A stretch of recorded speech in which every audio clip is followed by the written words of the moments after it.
Are you ready to dive into the heart and soul of Vyšehrad? That is Basilica of St. Peter and Paul, and it looks really magnificent. That is the place where history meets divine inspiration. You look how dark and kind of black it is. It looks hauntingly beautiful. It has soaring black spires, and it dates all the way back to the 1070.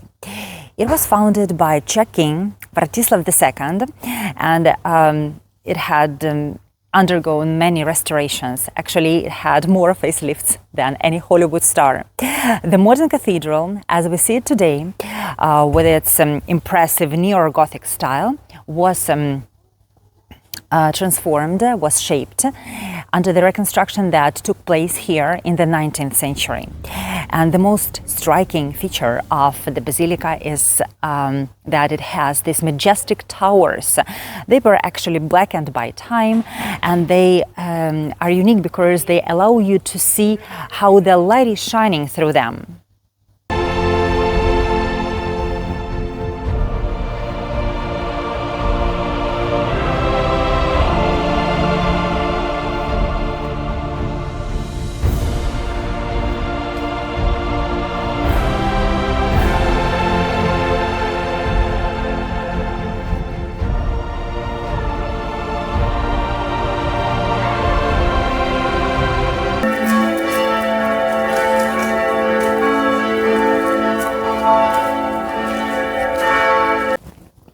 Let me share with you my personal experience and feelings about this basilica.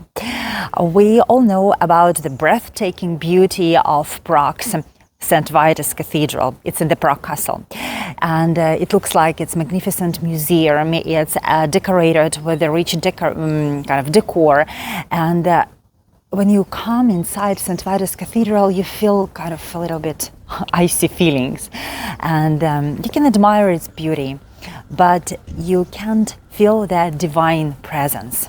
And if you enter the Basilica of St. Peter and Paul, everything will change in a second. That was my Prague shock, because it's from the outside, it's just the gloomy neo-Gothic basilica, but inside it's a burst of light and joy. The vaults, the walls, they are decorated with different colors: yellow, gold, a lot of green, and a lot of intricate woodwork. There are stained glass windows, and they are amazing. Each element of the church is greatly executed and thought out. Actually, this is the most beautiful Art Nouveau church that I have ever seen in my life. Please write me in the comments, have you ever seen Art Nouveau churches? Because they are quite rare. And here inside you can feel the peace and joy. It's kind of a tangible presence of divine. For me, that is the Art Nouveau masterpiece that outshines many Gothic basilicas and cathedrals that are beautifully gilded inside.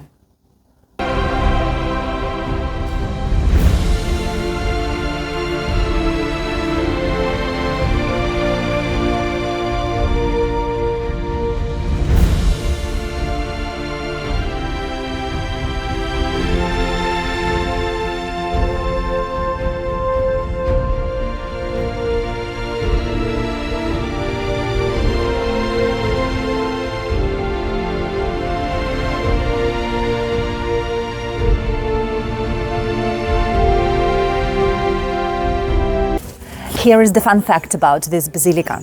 The relics of Saint Valentine, the patron saint of love, is kept here for more than 700 years.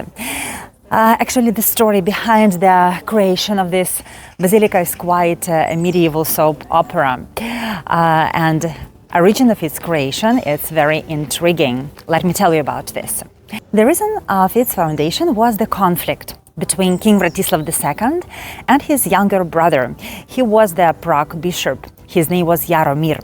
And in the 11th century, King Vratislav II had enough of quarrels and squabbles with his brother, so he wanted to distance himself, and he moved his residence across the Vltava River here to Vyšehrad. He had an idea. He began to build a beautiful royal palace and the Basilica of St. Peter and Paul. And that was a unique place because it was reported, it was ruled directly by the Pope of Rome.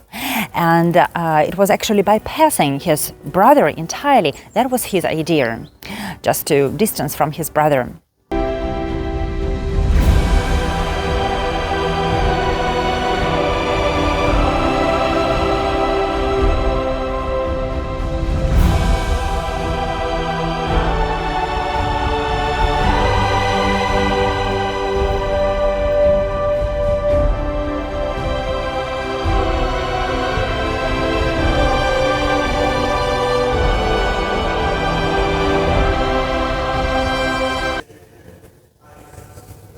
And to highlight the special connection with Rome and the Vatican, the basilica was dedicated to St. Peter and Paul. And Vyšehrad has got a coat of arms. You can see it on these magnificent doors.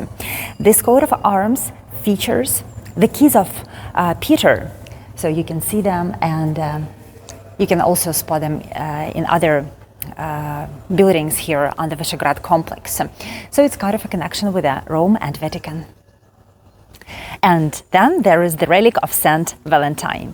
Did you know that Prague is one of 10 cities in the world that has a relic of the legendary patron saint of love?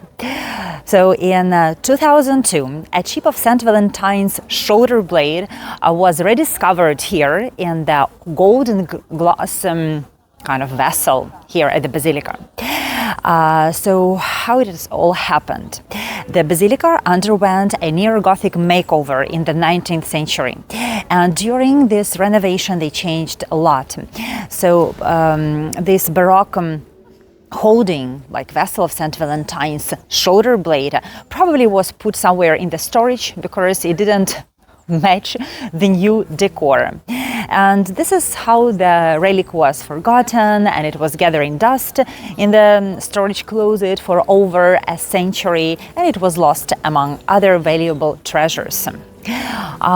We need to know that Saint Valentine has always been a superstar in Western Europe, in the United States, but his popularity in Czech Republic didn't really take until the Velvet Revolution in 1989. And now this relic is a cherished part of the Basilica's history, and it's adding a touch of romance to Vyšehrad's legendary past.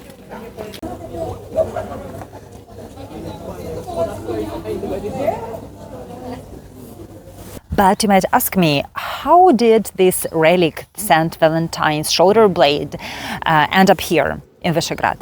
And the answer is that Emperor Charles IV was the avid collector of the religious items. He brought numerous holy items to Bohemia, including pieces of wood and even a nail from the crucifixion. Charles had a great idea, a vision of turning Prague into the New Jerusalem. And he believed that if the city had a lot of relics and churches, it would earn a special spot on the Judgment Day. That was an ambitious plan. The Basilica of Peter and Paul also has a very precious icon. It is called Our Lady of the Rain. New mothers come here to pray for the health of their newborn babies, and it's a long-standing tradition. It is still alive. There are the weddings and baptizing happening, so it's not just the museum, it's a live operating basilica. And I have attended here the church service just a few moments ago at 9 a.m. on Sunday, and the church was full of people, so it means like they are praying, they are coming here, and it's nice, it's very nice and pleasant. There was also the lower part of Vyšehrad, and the life there revolved around the cattle herding and agriculture. So this place wasn't just about the fancy views, it was a crucial defense fortress. Other castles in Bohemia had stocked enough food for 6 months of siege, and Vyšehrad was prepared to sustain 4 years of siege. So they had a lot of supply. They were keeping a lot of malt, hops, wheat, dried meat here, and all of this was stored in the dungeons. There were also deep wells because hydration is very important, especially the long siege. And now We can enjoy just stunning views. The vineyards will remind us about the agriculture past of this place. Let's take a peaceful stroll through the Vyšehrad Cemetery, the place where Czech history rests. Right close to Basilica of St. Peter and Paul, you can find this beautiful Vyšehrad Cemetery, and it's also known as Serene.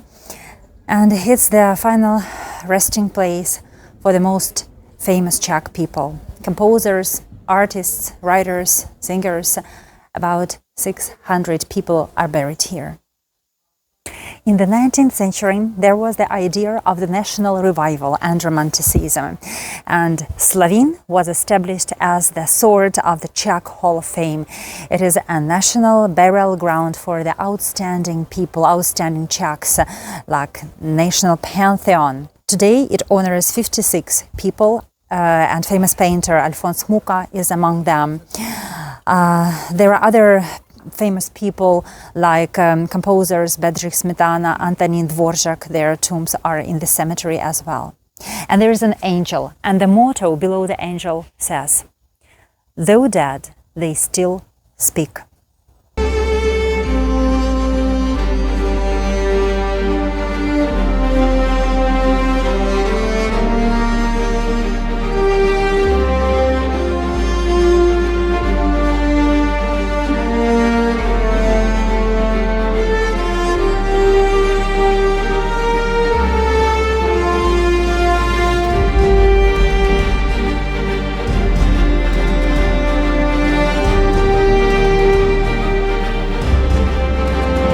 It's very peaceful, quiet, compact cemetery, and the fact that it is situated just up above Vltava River on the hill, it's majestic, it's very serene resting place. When you're walking in peaceful Vyšehrad Cemetery, it feels you're wandering through the sculpture garden. There are different kind of tombs, family tombs, small angels marking the places where kids are resting, and it's all adds to this vibe of the majestic cathedral and to the whole importance of this place. Also, I don't know, probably to be buried here you need to have a big bank account or to be really famous in Czech Republic. It could be your first visit or your 100th visit to the cemetery. It looks a little bit different in every season, but still beautiful. And it's not just the place for mourning, it's the place to celebrate the remarkable lives of the people who helped to shape this beautiful city and country.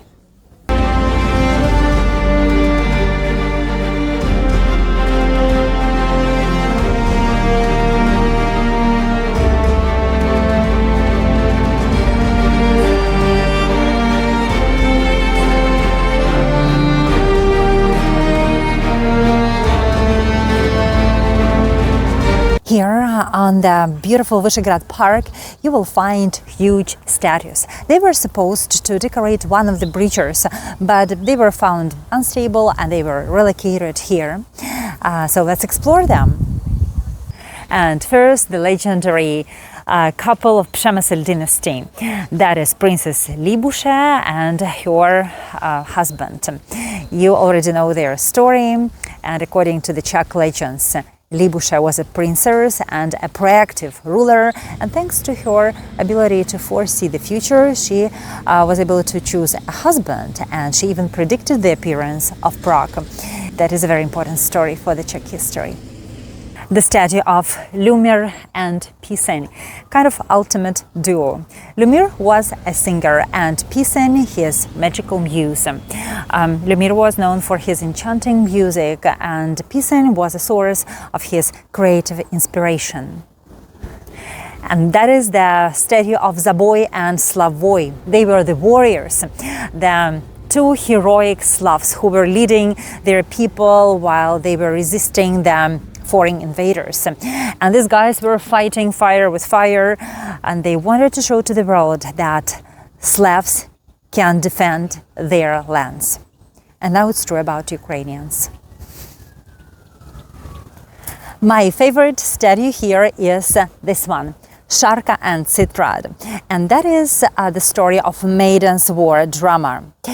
In general, it was very unexpected for me to learn that in ancient Bohemia, matriarchy flourished and women were free to choose their husbands, and they were not afraid to defend their views with the weapons in their hands.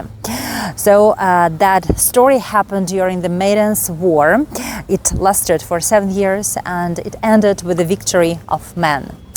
Citrad and Sharka are depicting the heroes of this maiden war. The noble knight Citrad was the warrior, and Sharka used this old age tricks of seduction to lure him into the trap. So if you have enough time and you are wandering in the Vyšehrad hill, take a moment and appreciate these huge statues and the lively tales that they can tell you, because they are not just artistic masterpieces. They are windows into the time when love, bravery, and a little bit of cunning were ruling these lands. Are you ready to uncover some hidden secrets of Vyšehrad Fortress? Let's dive into the fascinating world of fortress walls and casemates, where the history gets a little bit spooky and a lot more intriguing.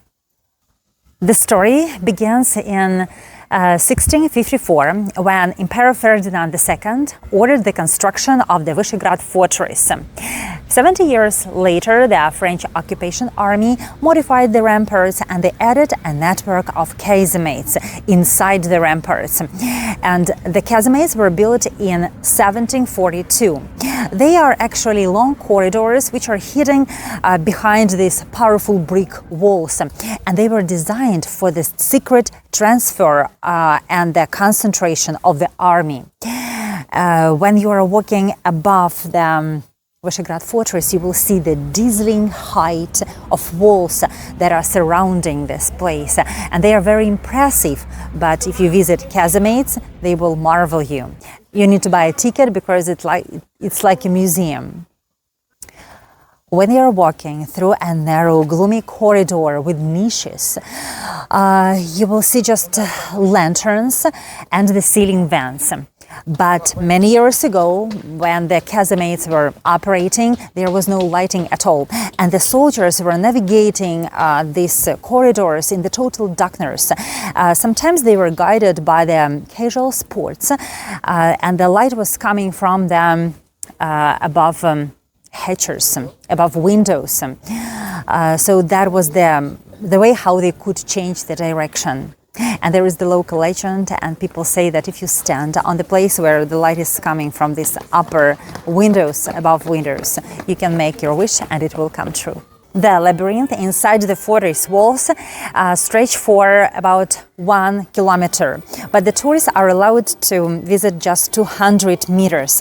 And even that short stretch will allow you to understand how the kind of fortification system was built.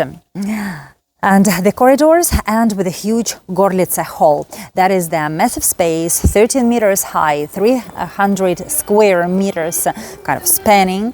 And over the years it has changed, and it's being the arsenal, the bomb shelter, and even the vegetable storehouse.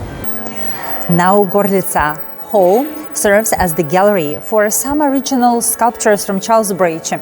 So when you're walking on the bridge, many of the statues you see, they are replicas, and the originals are safely chilling in Vyšehrad's Gorlice Hall. So when you are walking through the casemates, it feels like stepping back in time, and you are literally walking in the footsteps of soldiers who once were navigating these dark, mysterious corridors. And it's really a unique glimpse into the fortress's secret life, and I could say the strategic past. Over the centuries, the basilica got its dramatic neo-Gothic makeover, and the place here is majestic because we are high on the top, but this huge neo-Gothic basilica really adding the charm to the Vyšehrad's majestic surroundings. Today it's standing proud, tall, with its neo-Gothic towers, and they are soaring to 58 meters high. They are hollow and they are letting light and wind coming through them, and they are creating such kind of a unique architectural marvel. So if you're looking for the place to escape the tourist crowds at Prague Castle, Charles Bridge, Vyšehrad is a breath of fresh air. It has incredible views, it's all about rich Czech history, and it's a perfect spot to soak some local charms and to enjoy the legends that makes this place truly special. By the way, these are the Devil Stones, and I will tell about them and this crazy legend in my another video that will be devoted to Prague legends.